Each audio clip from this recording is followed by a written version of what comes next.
2026 స్వస్తిశ్రీ పరాభవనామ సంవత్సరంలో మేషరాశి వాళ్ళకి మధ్యస్థంగా ఉంటుంది.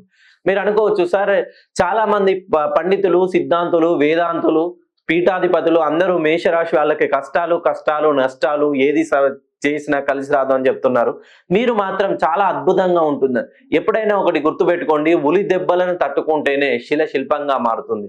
సో మేషరాశి వాళ్ళకు కూడా ఈ కష్టాలన్నిటినీ తమ చాతుర్యతతో ఎలా అంటే తెలివితేటలను ఉపయోగించి చాణుక్యతగా అప్పర చాణుక్యుల్లాగా మేధా సంపత్తిని అంతా ఉపయోగించి ఒక్కొక్క కష్టాన్ని దాటుకుంటూ వస్తే ఖచ్చితంగా మీ జీవితంలో ఇంకా తిరగనేదే ఉండదండి. ఎందుకనంటే మనము శిల్పాన్ని లోపట ఉంటే, గుడి లోపల ఉంటే దేవునిలా చూస్తాము. అదే శిల్పం గుడి బయట ఉంటే సో దాన్ని ఒక బండరాయిలా మొక్కుతాం.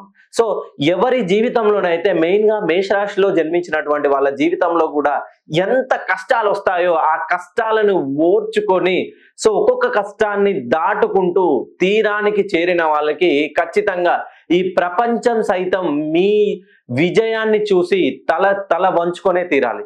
మీరు మేషరాశిలో జన్మించినట్లయితే మెయిన్ గా అశ్విని నక్షత్రం కానీ, భరణి నక్షత్రం కానీ, కృత్తికా నక్షత్రంలో జన్మించినట్లయితే ఒకసారి నన్ను మీ పేరులోని సంఖ్యాబలాన్ని సరిచేసుకోవడానికి నన్ను ఫోన్ కాల్లో సంప్రదించండి.